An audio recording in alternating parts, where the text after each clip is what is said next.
Hi, welcome to Echoes from the Satellite. I'm your host, Karen, and I'm here with my good friend from Planet 8 and from many years of friendship, Mission Commander Larry. Nice to see you, Larry.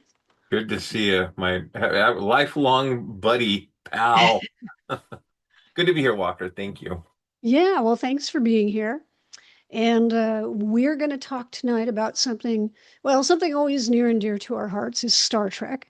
Hmm. And tonight we're going to specifically talk about the book for the movie Star Trek III, The Search for Spock, just a few months ago. I think it was probably around September, October that this came out, Lair. Round about that time, yeah. Yeah, so the Tenutos, John and Maria Jose Tenuto, uh, they put out originally like a year or so ago they did a book for Star Trek 2, which we got and we kind of skipped over. So we'll go back and we'll do the Star Trek 2 book at some point. But we both just got this Star Trek 3 book a few months ago. And it's Star Trek 3, The Search for Spock, the making of the classic film. So if you are interested, that's the full title. Um, you can find it at various booksellers. But what we're going to do tonight, Larry and I are going to just give you a taste of the book. We'll walk through a few pages that we both, yeah, just a scooch. Yeah. Um, we'll look at some pages that we were really interested in. And the great thing about this book, besides just like pictures, it has a lot of really great behind the scenes information. Yeah. I always these series of books, starting with the motion picture, which Karen and I have already covered on Echoes from Yeah, the Satellite. we So if did you talk haven't seen about that, that. yeah, go back and watch it. But it makes you feel as a reader as though you were there. There's photos that were taken by staff or production or whatnot that I don't remember ever seeing Yeah. in print or publication, and it's just a joy, and you feel kind of cool, going through this stuff. So let's get into it, Walker. Yeah, that's a good point because I think by now, if you've been a Star Trek fan for decades, it's really unusual to come across things that you haven't seen or heard before. But these books Right. will do that for you. Yeah, yeah. And even, I kind of skimmed through the book. I haven't gone through every nook and cranny, but there's a nice little tidbit. We'll get into it that Walker shared with me, and I'm like, no way. And just start imagining what could have been. All right, so we'll move over and we'll start looking at the book. So here we see the cover of the book, and of course, this is pretty classic artwork for the film. Right. Looks great. And we'll start looking in the book, and you can see we have a number of places marked off that we want to look in the book. But I will show the table of contents here. And you can see, besides the table of contents, we have this really nice picture of Commander Cruz. And each chapter has a picture like this of a character from the film. So it's kind of neat. Every time you start a new chapter, you get a big picture of one of them um, heading off the chapter. And you can see there's a lot of chapters. Like you were saying, Larry, it's hard to like, you're not going to sit down and read this book cover to cover. You kind of, slowly and, you know, make your way through it. It's like a 9-course meal or something. Well said. So let's see. I think the first thing we were talking about, we had discussed. Oh, yes. Okay. So on this spread here, I'll move this over a little bit.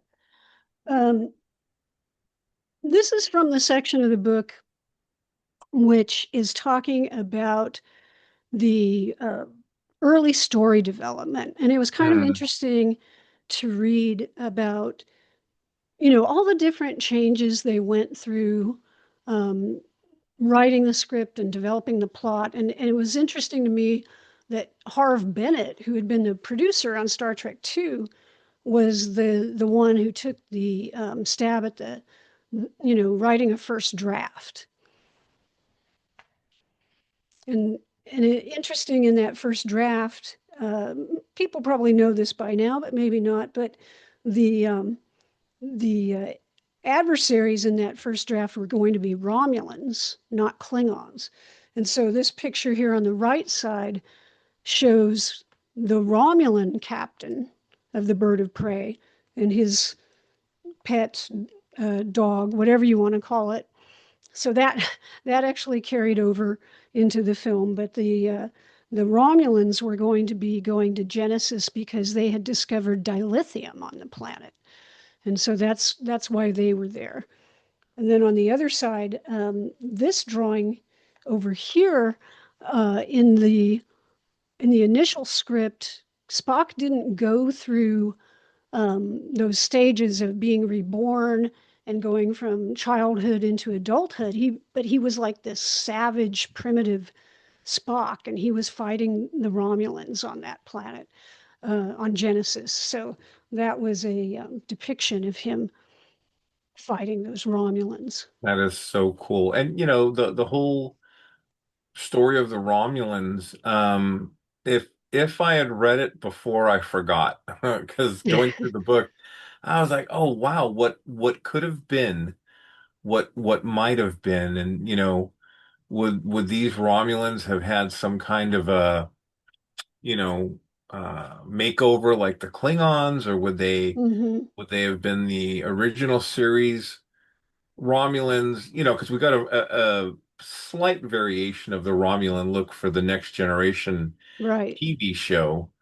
It just would have been interesting to see where they would have gone cinematically Yeah, that's a with good the question. Romulans.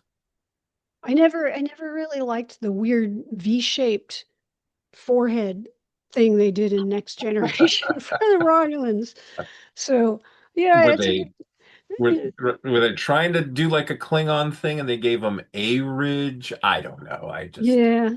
Well, they did a lot of forehead aliens on Next yeah. Gen. But yeah, there were a lot of differences, and so the book talks about, the changes in the script and some of the things that, came and went over time and the stuff that um, did wind up in the movie. But it's very interesting to kind of see, you know, what some of those changes were. Absolutely. And not just read about it, but they give you like some of the production work, you know, Right. going into the story. And that's always cool. Oh, this is great. Yeah. This is, Leonard Nimoy doing his directing work. Doing his thing. Now, I think that the first picture with him and Shatner might have been like staged, but the other pictures you can tell with he and Shatner and Robin Curtis, he's really like into giving direction to them.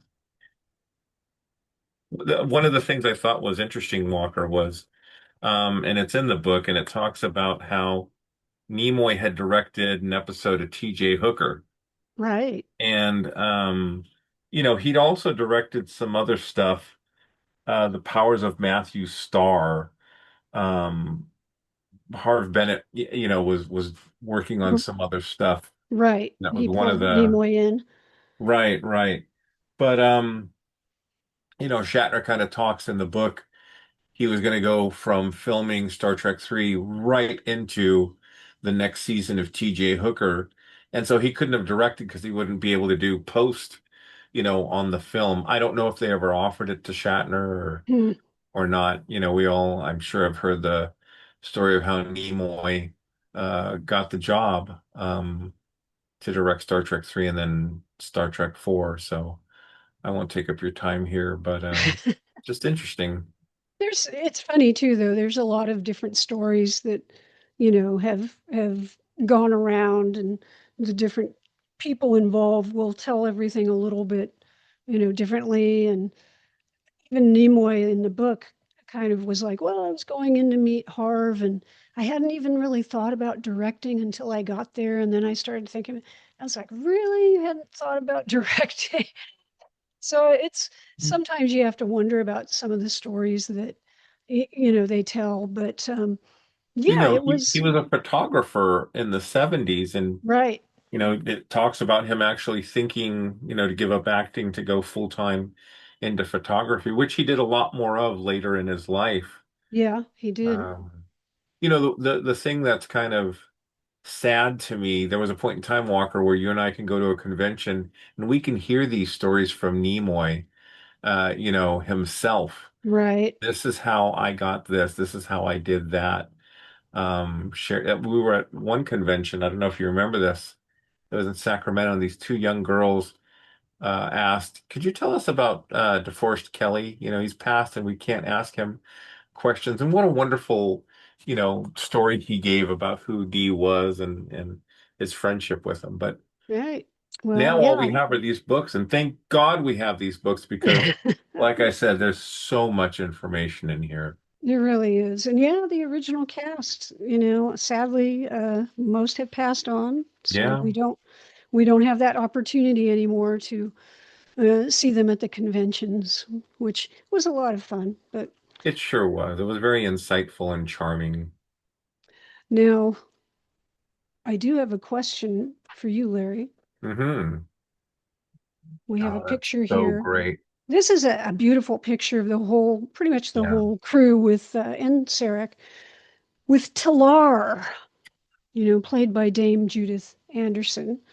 And, we got this wonderful, again, more exposure to the Vulcan culture and, seeing Vulcan again but on the big screen. And so my question about Talar, who's really stands out more in your mind, Talar or T'Pau? There is a wonderful scene in Star Trek 3 with Dee Kelly and just Ah, the gravitas that Talar has and she, who holds the Katra? It is I, McCoy, Leonard H., son of David, because yes, they're saying, son of Sarek, step forward.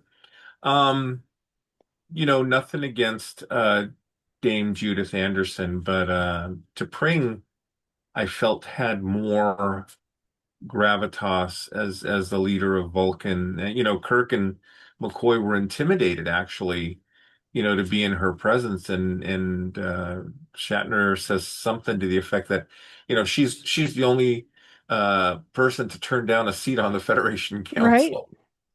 So, right. and just her mannerism, her accent kind of led to the mysticism of the Vulcan Hmm. culture. So just by a little bit, I'm gonna go to Pring. T'Pau. T'Pau, sorry, T'Pau. It's okay, To it's late. my bad.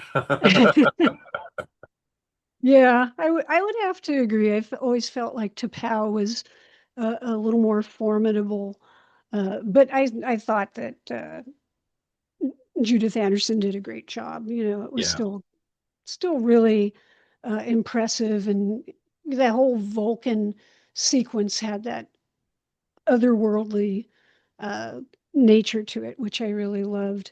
And right, and you said something before we started recording, which is that even though sometimes people kind of put down Star Trek 3. And there was that whole thing about, the odd numbered Star Treks aren't that good and blah, blah, blah. right, Although you hear less of that today. But you said that, even though they put down Star Trek 3, there are a lot of like great firsts or great moments in Star Trek 3. And you're absolutely right. And like seeing, all those Vulcans gathered in that big ceremonial space, and they're going to do this big, the Faltor Pan. It was like that was an impressive thing. absolutely. The whole concept of the Katra and a lot of these ideas and these scenes from this film carried forward into other films, the J.J. Abrams films. They use bits and pieces, and even the Next Generation, Deep Space Nine, Voyager. Um, Hmm. not just this movie, but a lot of the stuff in the original series. And it's amazing that they just built on all that lore and all that story. Um, first the bird of prey. We see this new, ship that's just awesome, and they Hmm. use the heck out of that model. Oh, I yeah. mean, We'll throughout talk the about that too. yeah, the Grissom. You'd mentioned before, Walker, the Excelsior. Um, just transwarp drive. All these different things that Right. we never experienced before. And mind you, we are in the third film, and we had no idea there would be a fourth, fifth, or sixth. We hoped, but Yeah,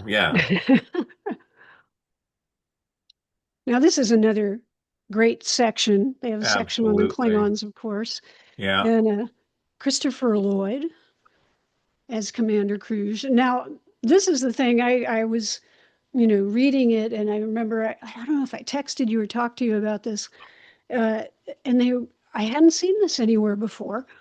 Apparently, Leonard Nimoy's top pick to play Cruise was Edward James Olmos. I know, unbelievable, right?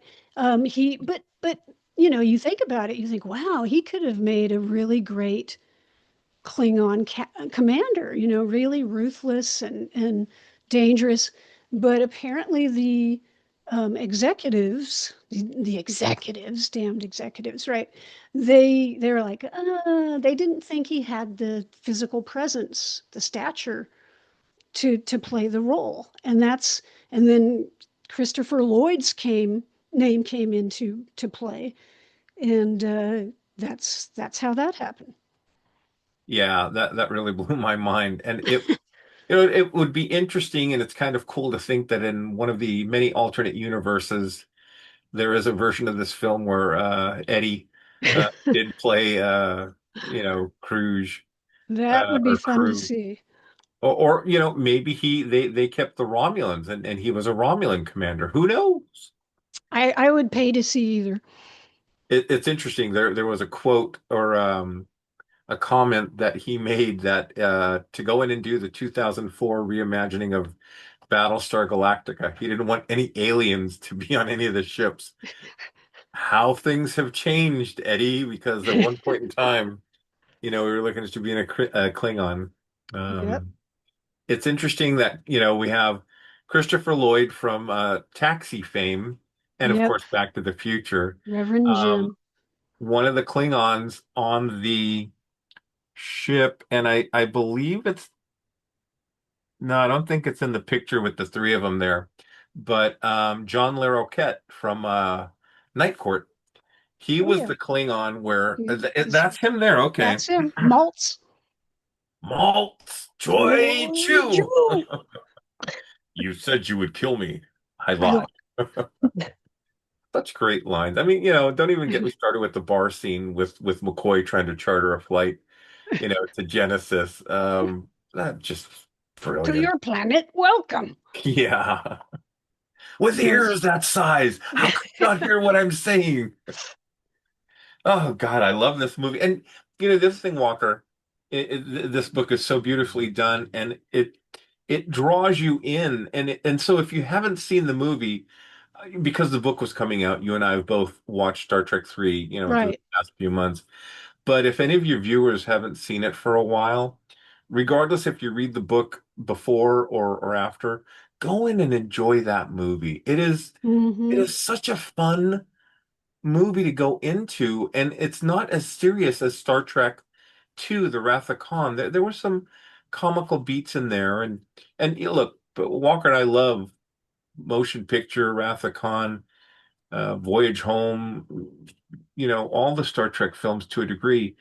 But this one I don't think gets the credit that it deserves. And that whole odd number versus even number, I think doesn't really hold true any No, longer. Maybe at one point no, in time, I don't but think so. have fun with it. We most certainly have. Yeah, I will say I still struggle a little bit with Christopher Lloyd as Cruise. I because I just still see like Reverend Jim a lot when I watch him. I'm just kind of, oh, he's just sometimes. I mean, he. I will say that he can be ruthless and maniacal and everything, but I still struggle a little bit because I just kept thinking this because we used to watch Taxi a lot, and Oh yeah. I was just like Reverend Jim because back then he was really more known. I don't think he had done Back to the Future yet, so it was like Reverend Jim. Now, So now, when you watch Batman 2, does Danny DeVito's Penguin remind you of Louis De Palma?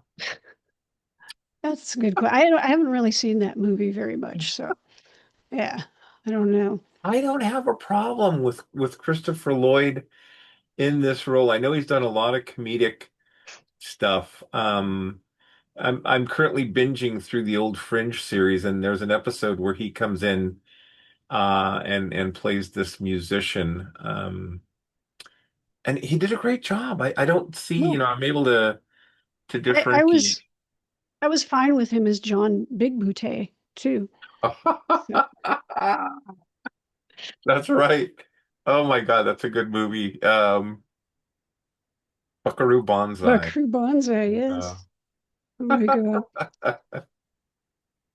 And we only have one other thing marked, but I know we also wanted to talk a little bit about the other ships. But we did discuss briefly the Bird of Prey, Bird of which Prey. was designed originally as a Romulan ship because the Romulans were going to be the villains in They the were going to be movie. the big bad. And then Um, Leonard said, I really like Klingons better, and I'd rather have Klingons in the movie. And they were like, well, we're building a Romulan ship. And they're just like, well, nobody will know. Just keep making a Romulan ship. and it's funny because in the original series, something happened to the K7 model, the Klingon ship, or maybe someone crossed channels, and they used the Romulan Bird of Prey as a Klingon ship in a number of episodes from the original series. I think it Um, wasn't it the other way around that they lost the Romulan ship, and then in the third season they used the Klingon? is that what it was? Yeah, I think that's what it was. Because Okay, okay. I think the rumor is Wat Chang didn't get paid for his work or That's something, and right. so Yeah. he disappeared with the Romulan ship. And so then they were like, well, they did a trade, and now the Right. Klingons got the cloaking device, and the Yeah. Romulans got the Klingon ship or something. That's right. That's right. That But yeah, you're exactly right. I mean, I think they probably just figured, well, they still have a treaty or whatever. team was like, we did this before, we'll do it again. Let's just tell a good story. And honestly, the ship is beautiful and it's a It good is. story and it's utilized fantastically. And Walker and I were talking before coming on camera. The production, this is not CGI. This was an actual, you can see the photos, Hmm. a model. It was huge that they put together so they could film all the detail months in advance, maybe even a year, Yeah. while they're still working out the script and fine-tuning the scheduling and signing the contracts and everything. So this stuff was already filmed, and whether you inserted a Klingon or a Romulan given the command to fire didn't really Right. matter. Didn't The really model matter. was filmed, so. But yeah, look at that design. And It's beautiful, and that's why they kept using it in Next Gen, and they right, other movies, the and Dominion War. yeah, I mean, it was, yeah, that was one of the ships. Oh, what's his name? The commander, the House of Gowron Martok. or Martok, yeah, Yeah, that war between the House of Martok. Well, that was Martok's command ship. So so they had a winner, and they just kept using it, and absolutely. like you said, and gosh, there's just so much more to this book. I I know mean, we're we we're could be not even here. halfway through. We could be here hours. There's the Excelsior, which, back in Oh, the day, we didn't get to see beautiful a lot of ship. other Starfleet ships. So, Right. getting to see like in Wrath of Khan, we got to see the Reliant and it was like, oh, look at that ship. And then in this, we got to see the Excelsior. It was like, oh my God, that's a big ship. And like you said, transwarp drive. It was like, what the heck is that? I don't know, but it's cool. You'd made So mention before we discussed this. excuse me, space dock. Oh yeah, the space A dock. lot of action takes place, and it's a beautiful, space dock. Right. I think that might be on the page before this. Yeah, It's down a bit. It's there like they are one. building the Oh, there space you go. dock. Yeah. Yep. Yeah. I mean, yeah, we got to see so many things in this film, right, that we hadn't seen before. And of course, the stealing the Enterprise sequence is one of the classic Star Trek uh, scenes, or it's multiple scenes, but that's just one of those things that if you ask people, what's one of your favorite things that in a Star Trek film or TV show? Oh, stealing the Enterprise. So, And let me just say it gets into, there's a part here that says goodbye, friend. It gets into the destruction of the Enterprise. mhm. 000 destruct zero. And again, that to this day tugs on the heartstrings for Oh yeah. me. You're watching the demise of could arguably be a character just as much as Spock or Chekhov. Well, Uh, and the interesting thing about that was hearing about like the talcum powder put on right. the the ship. So when you see the Enterprise There you go. destruct and you see all this stuff flying off the top of the ship, I think they have a picture or a drawing of it somewhere here. Oh yeah. There you go. So Yeah. you see this picture here. They poured talcum powder on the disc. So when it blew up, you would see all this stuff flashing up. I mean, this book is a treasure trove of information on the making of this Absolutely. film. And I think anybody who enjoys Star Trek, who's a Star Trek fan, there's like we were saying, there's just so much in here. Um, you would love to read this. So, huge thumbs up from the two of us Oh, on this absolutely. book. I mean, I can't wait to get into Star Trek 2 with you, Walker. You let me know when you're ready for that. But this was an absolute joy, and I can't encourage your listeners and viewers enough to go out and I think it's still on Amazon. That's I'm where I got sure. mine. Don't wait for it to sell out and go back and watch the movie. It's a great film. Have fun. Well, this was a lot of fun, Larry. Thanks for joining me once again on the satellite. Thank you, Walker. It's always a pleasure to come on board and like I said, let's do that Wrath of Khan. Fingers crossed, a Star Trek 4. I can't imagine them not doing a book uh Yeah, like I, this. I I heard them on an interview, and they didn't come right out and say they were going to do it, but they kind of hinted strongly that they're Yay. going to do it. So yeah, I'm definitely up Hey, for that. I know there's a Jaws book out there. There's the Planet of the Apes book. We Oh, talk about that. we got to do the Planet of the Apes book. Absolutely. So it was great. It was fun. Thank you. Well, I'm so glad you came and joined me. And for everybody out there, I hope you enjoyed this. I hope it encourages you to go out and find the book yourself. And if you do, let us know, what you think of it. Share what parts that you enjoyed or were surprised by. And please, share your comments here. And just hope everybody's doing well, staying safe. And I'll see you again real soon.